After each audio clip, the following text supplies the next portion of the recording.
So picture this. You're floating in space around this massive gas giant called Helix 7, and it's absolutely beautiful. We're talking about a planet so huge it makes Jupiter look like a marble, with swirling clouds of purple and gold that stretch for thousands of miles. And right there in orbit, you've got this incredible alien research station that looks like someone took a crystal palace and decided to make it float in space. The Kithrans built this thing, and let me tell you, these beings are something else. Imagine living gemstones that can think and talk. They're made of this translucent crystal material that shifts colors based on their emotions. When they're happy, they glow soft blue. When they're excited about a discovery, they pulse with golden light. These guys have been around for thousands of years, and they're basically the galaxy's top scientists. They don't fight wars. They don't conquer planets. They just study cool stuff and share their knowledge with everyone. So these peaceful crystal beings are hanging out in their fancy station, studying some weird energy readings coming from deep inside Helix 7's atmosphere. They got all their instruments pointed at this strange phenomenon that's been giving off unusual signals for months. The readings are unlike anything they've seen before, energy patterns that seem to bend space itself, creating these little pockets where time moves differently. For weeks, everything's going perfectly. The Kithrans are collecting data, running experiments, getting excited about what they might discover. Some of their top scientists think they've found evidence of a new type of matter that exists between dimensions. Others believe they're looking at some kind of natural phenomenon that could revolutionize their understanding of physics. Then one day, something goes horribly wrong. The energy readings spike off their instruments. The space around the station starts doing things that shouldn't be possible. Gravity fields twist into impossible shapes. Light bends at weird angles, and reality itself seems to crack like broken glass. And from the deepest parts of Helix 7, something starts rising toward the surface. At first, the Kithrans think it's just a massive storm system. But as this thing gets closer, they realize it's not weather at all. It's alive, and it's huge. We're talking about something the size of a small moon, but it's not solid. It's this writhing mass of dark energy mixed with organic matter that phases in and out of normal space, like it can't decide which dimension it wants to exist in. The moment this creature fully emerges from the gas giant's depths, everything goes to hell. The research station's instruments start going crazy. Computer systems crash and restart themselves. The artificial gravity flickers on and off. And worst of all, the Kithrans start feeling something they've rarely experienced in their peaceful lives: pure, mind-numbing terror. These crystal beings, who have spent their entire civilization studying the wonders of the universe, suddenly find themselves face to face with something that defies every law of physics they understand. The creature isn't just big and scary. It's literally warping reality around itself, creating zones where up becomes down, where solid matter turns liquid, where time runs backward. The Kithrans do what any reasonable species would do. They send out emergency signals to every communication channel they can access. Their distress calls echo across subspace, reaching every corner of the Galactic Council's territory. Help us. They broadcast in dozens of languages. Unknown entity threatening research station. Immediate assistance required. Please, someone respond. And guess what happens? One by one, every single species in the Galactic Council looks at the readings, sees what the Kithrans are dealing with, and basically says, nope, not our problem. The Altarians, who pride themselves on their military might, take one look at this reality-warping monster and declare it beyond current tactical capabilities. The Vrex Federation, known for their advanced technology, runs some quick calculations and determined that any rescue mission would have a statistically insignificant chance of success. Even the Kithran Military Command, when they finally receive the distress signals, reviews the data and makes the heartbreaking decision to classify the situation as a total loss scenario. They start discussing evacuation procedures for nearby systems instead of rescue operations. But there's one ship that doesn't follow the crowd. About 3 star systems away, the human research vessel Defiance picks up the Kithran distress signal. Captain Jake Morrison, a grizzled veteran who's been exploring dangerous corners of space for 15 years, reads the tactical data and does something that would make every other species think he's lost his mind. He orders his ship to change course directly toward the crisis. His crew of 10 doesn't question the order for even a second. Dr. Beth Hawkins, their lead scientist, immediately starts analyzing the sensor readings while muttering things like, fascinating, and I've never seen anything like this. Meanwhile, Ryan Kelly, their chief engineer, is already down in the engine room calculating how much power they can divert to weapon systems and wondering out loud if their mining lasers could be modified for combat use. And they're all thinking the same thing that every human thinks when faced with the impossible. Well, this looks interesting. Captain Morrison stands on the bridge of the Defiance, staring at readouts that would give most spacefaring species nightmares for the rest of their lives. The tactical display shows something that shouldn't exist according to every physics textbook ever written. This creature that emerged from Helix. 7 isn't just violating 1 or 2 laws of nature. It's basically telling the entire universe to sit down and shut up. The readings are absolutely insane. Space itself is bending around this thing like someone's crumpling up a piece of paper. Gravity fields are pointing in directions that don't exist. Time dilation readings show areas where seconds stretch into hours and other spots where hours compress into microseconds. And the creature itself? It's consuming everything in its path. Not eating it, not destroying it, but somehow absorbing matter and energy into itself and making it part of its ever-growing mass. Morrison's been in space for 15 years. He's seen neutron stars, black holes, and phenomena that would make most people question their sanity. But this is different. Holy hell, he mutters, watching as the creature's tendrils stretch out through space, each one the size of a battleship, but moving like they're made of liquid shadow. Ryan, how long until we reach the station? 4 hours at current speed, Captain, comes a reply from engineering. But, sir, if we get much closer, we're going to start experiencing those reality distortions ourselves. Meanwhile, the Kithrans trapped in their research station are living through their worst nightmare. These beings who have spent millennia in peaceful scientific pursuit are watching their beautiful crystal station slowly dissolve around them. The creature's presence is so fundamentally wrong that it's causing their technology to malfunction in ways they never thought possible. Their life support systems are failing because the air recyclers can't process atmosphere that keeps changing its molecular structure. The artificial gravity generators are spinning out of control because they can't maintain a consistent gravitational field when space itself keeps shifting.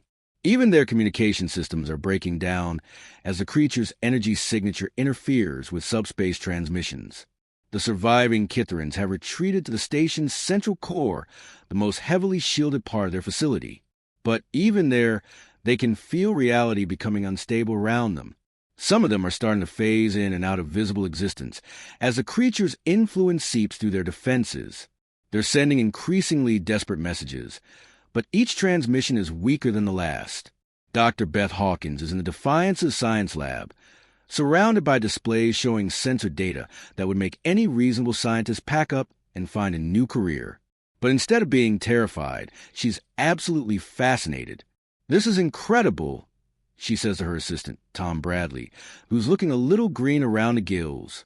"Look at these energy patterns. This creature isn't just affecting our dimension. It exists across multiple dimensional layers simultaneously." "That's great, Doc," Tom replies, gripping his chair as another reality wave washes over their ship. "But how do we fight something that can rewrite the laws of physics?" "Who says we're going to fight it?" Beth grins, that slightly manic look that scientists get when they discover something completely new. "Maybe we just need to understand it first." Down in engineering, Ryan Kelly is having the time of his life. While other species will be running diagnostic after diagnostic, try to figure out why their systems are failing. Ryan's doing what human engineers do best, improvising solutions with whatever's available. He's pulled apart 3 mining lasers, cannibalized a sensor array, and somehow rigged up a device that might possibly, maybe create a stable pocket of normal space around their ship. "Captain," he calls over comm, "I think I can jury-rig our deflector array to create a localized reality anchor. It won't stop that thing, but it might keep us from turning inside out when we get close." "How confident are you in this plan, Ryan?" "About 60%, sir. Maybe 70 if I use the spare power cells." Morrison chuckles. "Those are pretty good odds for a human plan." "Do it." And here's what really gets me about this whole situation. Right now, there are dozens of alien ships from various species positioned at what they consider a safe distance, monitoring the situation.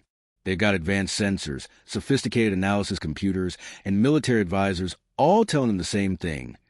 This is impossible. This is too dangerous. There's nothing anyone can do.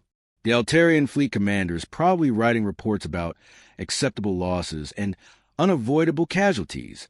The Vrex scientists are running probability calculations that show a 99% chance of mission failure. The Council observers are already drafting statements about how they did everything they could. But as the Defiance gets closer to this reality-warping nightmare, something amazing happens that perfectly captures what makes humans different from everyone else in the galaxy.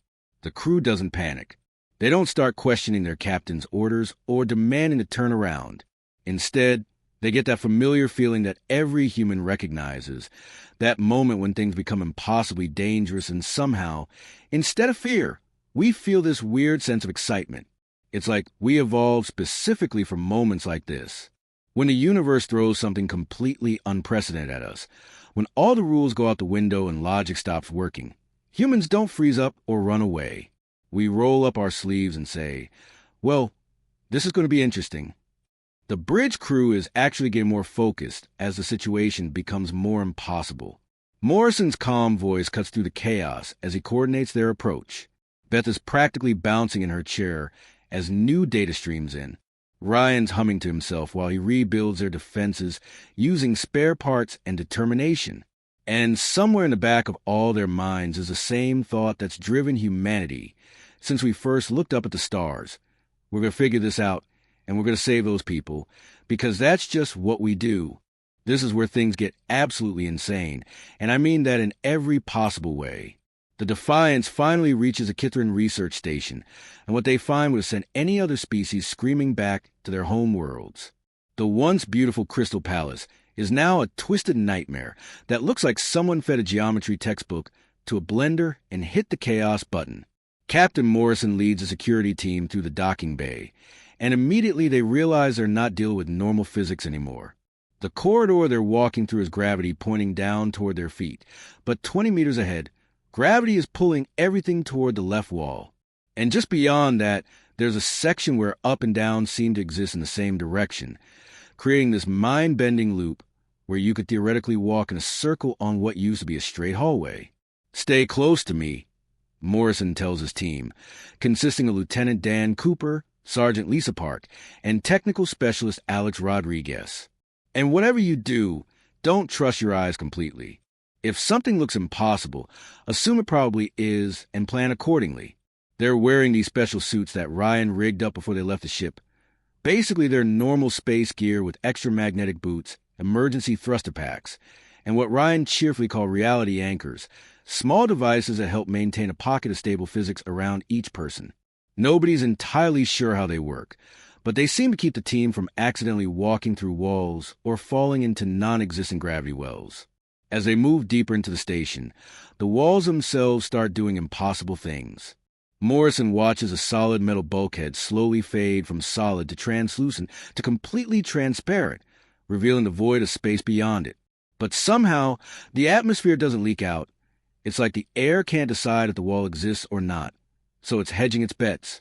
Captain, Dan Cooper calls out, his voice tight with concentration. The floor ahead just turned into what I can only describe as vertical water. Can we walk on it? Morrison asks, because that's exactly the kind of practical question humans ask when faced with impossible situations. I think so. Rodriguez tested it with his equipment probe and held his weight, but it's definitely flowing upward.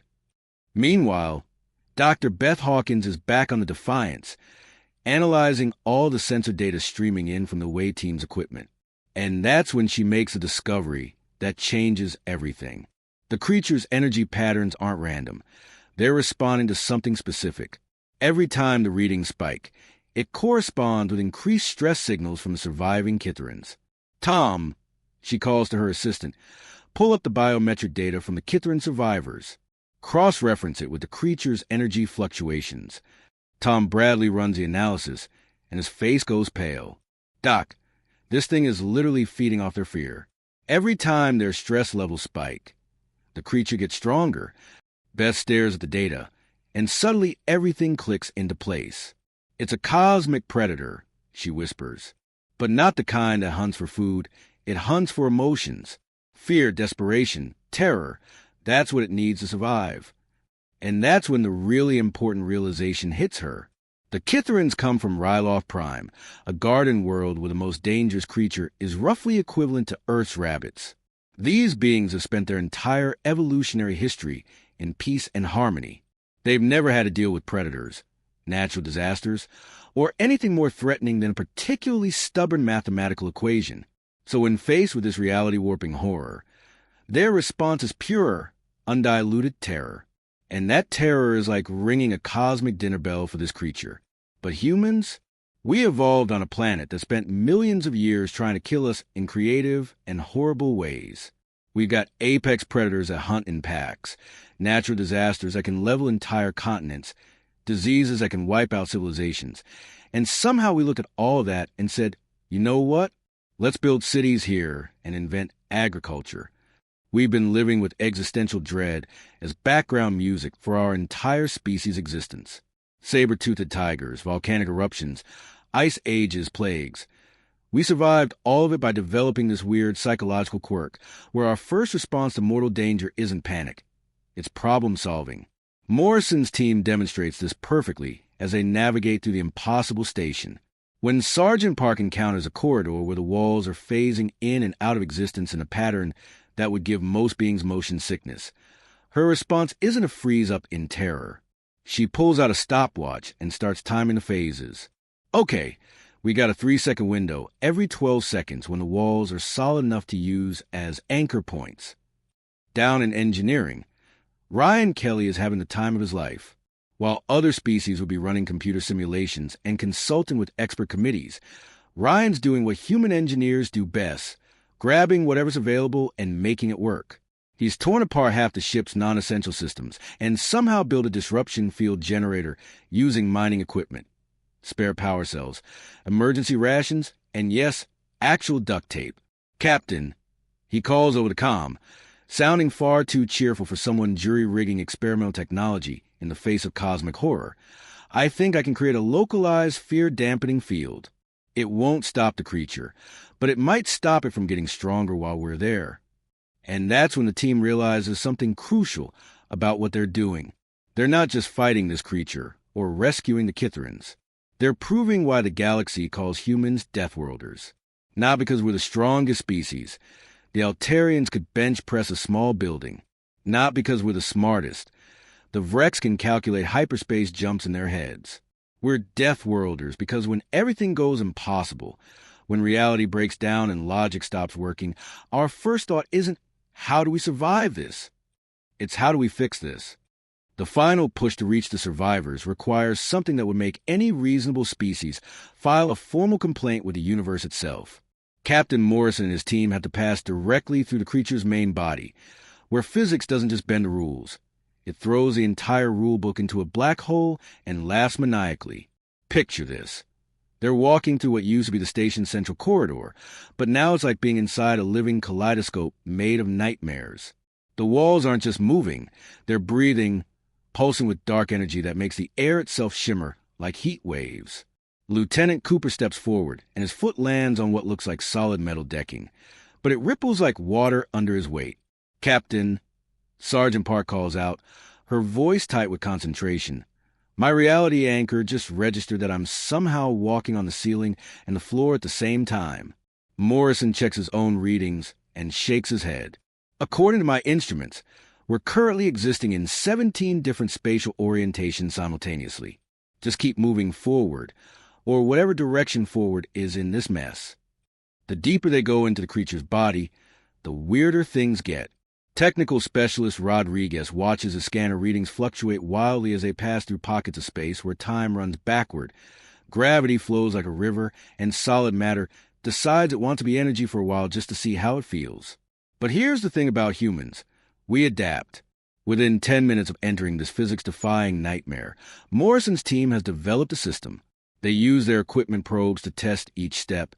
They rope themselves together to avoid getting separated in dimensions that don't technically exist, and they maintain constant communication, even when their voices sometimes arrive before they finish speaking.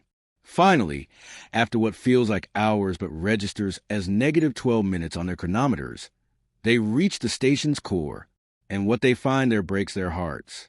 The Kitherans, these beautiful crystalline beings who normally glow with soft, peaceful light, are barely hanging on to existence. Their crystal structures are cracking like glass under extreme temperature stress, spiderweb fractures spreading across their translucent bodies. Some of them are flickering in and out of visibility, their molecular structure destabilized by prolonged exposure to the creature's reality-warping presence. Others are trying to maintain their research equipment, desperately attempting to keep their life support systems running even as the very concept of life support becomes increasingly meaningless. "Help us," one of them manages to whisper, its voice like wind chimes in a hurricane. The sound barely registers as words because the creature's influence is affecting even basic communication. Back on the Defiance, Dr. Beth Hawkins is analyzing every piece of data streaming in from the away team sensors. And that's when she makes a discovery that changes everything about how they understand the situation. The creature isn't randomly destructive. Its reality-warping effects follow specific patterns that correspond to emotional states, but not malicious ones. The patterns look almost curious. "Tom," she says to her assistant, her voice filled with sudden understanding, "this thing isn't evil. Look at these energy signatures. It's not trying to hurt anyone." Tom Bradley stares at the data streaming across his screen. "But Doc, it's literally dissolving reality around itself." "That's just how it exists," Beth realizes. It's like a walking nuclear reactor that doesn't understand why everything dies when it gets close. The creature's natural state of being is toxic to most life in the galaxy, but that doesn't make it malicious. And then Dr. Hawkins does something that probably violates several galactic laws, definitely goes against common sense, and absolutely terrifies her assistant. She decides to try communicating with a being that exists partially outside normal space and time. Using the ship's most powerful transmitters, she begins broadcasting mathematical sequences, prime numbers, and basic geometric patterns directly at the creature's core. Most species would consider this equivalent of poking a sleeping dragon with a sharp stick, but Beth has that peculiarly human combination of scientific curiosity and complete disregard for personal safety. At first, nothing happens. Then the creature's energy patterns shift slightly, almost like it's listening. Beth modifies her approach, using musical tones, visual light patterns, even basic emotional resonance frequencies. And incredibly, impossibly, the creature begins to respond. The communication is unlike anything ever attempted in galactic history. Beth has to use her own mind as a translation interface, letting the creature's multidimensional thoughts flow through her consciousness, while she tries to convert them into concepts that normal three-dimensional beings can understand. What she discovers breaks her heart. This creature has been alone for thousands of years, trapped in the depths of Helix 7's crushing atmosphere. It's incredibly intelligent, possibly more advanced than any known species, but its very nature makes it impossible for it to interact with normal matter without causing catastrophic side effects. When the Kitherans began their research, scanning the gas giant with their instruments, it was the first contact the creature had experienced in millennia. It rose from the depths not to attack or consume, but simply because it was desperate for companionship, for someone, anyone, to acknowledge its existence. The solution Beth proposes requires the kind of calculated insanity that makes other species think humans are all completely mad. She volunteers to serve as a psychic anchor, allowing her mind to create a stable interface between the creature's multidimensional consciousness and normal three-dimensional space. "I can stabilize its reality distortion field," she explains to Captain Morrison over the comm, her voice steady despite the enormous risk she's proposing.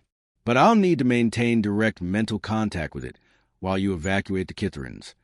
"Beth," Morrison replies, "you could lose your mind completely, or worse."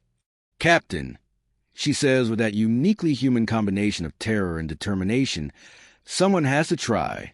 And honestly, making friends with impossible cosmic entities is exactly the kind of crazy thing humans are good at. The evacuation plan works, but calling it successful is like calling a hurricane breezy. technically accurate, but missing the full picture. Dr. Beth Hawkins establishes her psychic link with the creature, and the moment their minds connect, reality around the Kithrin station snaps back into something resembling normal physics. It's not perfect. Gravity still hiccups occasionally, and some corridors insist on being slightly longer on the inside than the outside, but it's stable enough for Captain Morrison's team to evacuate the survivors. The Kithrins they rescue are in rough shape. These beautiful crystalline beings look like someone took living gemstones and put them through a blender set to cosmic horror. Their normally smooth, translucent surfaces are covered in stress fractures, and several of them are still flickering in and out of visible existence. But they're alive, and more importantly, they're coherent enough to express their gratitude in about 17 different languages simultaneously. Lieutenant Cooper and Sergeant Park work with technical specialist Rodriguez to get the survivors safely aboard the Defiance, using modified medical equipment to stabilize their molecular structures. It's like trying to give first aid to living glass sculptures that occasionally phase through solid matter, but somehow they make it work. But the real story is what happens to Dr. Hawkins during her psychic contact with the creature. When she finally breaks a connection and her assistant Tom Bradley helps her to a chair, she's different. Not damaged, not broken, but fundamentally changed in ways that are both amazing and a little scary. Beth, Captain Morrison asks when he returns from the evacuation, "Are you okay?" She looks at him with eyes that seem to see more than they should. "I can perceive 11 dimensions simultaneously," she says matter-of-factly, like she's commenting on the weather. The creature, it calls itself something that translates roughly to the seeker between spaces. It's been showing me how reality actually works. Everything we thought we knew about physics, we weren't wrong exactly, just incomplete. The creature, now that it's learned to control its reality warping effects, begins to communicate more clearly. Through Beth's translation, it explains that it never meant to cause harm. For thousands of years, it had been trapped in the crushing depths of Helix 7, completely isolated from any form of intelligent life. When the Kithrin research station began scanning the gas giant, it was the first sign of other thinking beings the creature had encountered in millennia. And here's the part that really gets me about this whole story, because it perfectly captures what makes humans different from every other species in the galaxy. Any reasonable civilization would look at the situation and say, "Okay, great. The crisis is over. Let's destroy this dangerous creature or banish it to empty space where it can't hurt anyone." But humans, we do something completely unexpected. We negotiate. Dr. Hawkins, with her mind now expanded by multidimensional contact, proposes something that makes the Galactic Council think we've all gone completely insane. Instead of eliminating the threat, we set up a specialized research facility in the outer system where the creature can interact safely with volunteers. The facility is designed with reality stabilizers based on Ryan Kelly's improvised technology that create pockets of normal space where three-dimensional beings can survive. The creature, thrilled beyond measure to finally a companionship, eagerly agrees to share its knowledge of multidimensional physics. Within weeks, human scientists working with Kithrin researchers make breakthrough discoveries that advance galactic understanding of space and time by centuries. The creature, meanwhile, gets what it's been craving for thousands of years: friends. The council species, who had written off the entire system as a total loss, watch in complete amazement as humans turn a catastrophe into the greatest scientific breakthrough in galactic history. The Altarians, who had declared the situation tactically impossible, send observers to study human crisis management techniques. The Vrex Federation, whose computers had calculated a 99% failure rate, start reprogramming their algorithms to account for what they're calling human variables. And that's the thing about us Deathworlders that the rest of the galaxy is finally starting to understand. We don't just survive impossible situations. We find ways to make them better for everyone involved. Where other species see insurmountable problems, we see opportunities for improvement. The Kithrin survivors, once they recover, become some of humanity's strongest advocates in the Galactic Council. They share their story of how the humans didn't just save their lives, but turned their worst nightmare into a new chapter of scientific discovery. The creature that had nearly destroyed them becomes their research partner, helping them understand phenomena they never could have imagined. As the Defiance heads home with its crew intact and a new era of galactic cooperation beginning. The galaxy gets reminded once again why they need us. Not because we're fearless. Honestly, we're absolutely terrified most of the time. Captain Morrison admits later that he spent the entire mission expecting to die horribly in ways that would require new scientific terminology. But that's exactly the point. When everyone else looks at the impossible and runs away, humans look at it and ask the most dangerous question in the universe. What can we learn from this? And somehow, impossibly, we usually find an answer that makes everything better. The galaxy is starting to realize that having Deathworlders around isn't just useful for emergencies. It's essential for progress.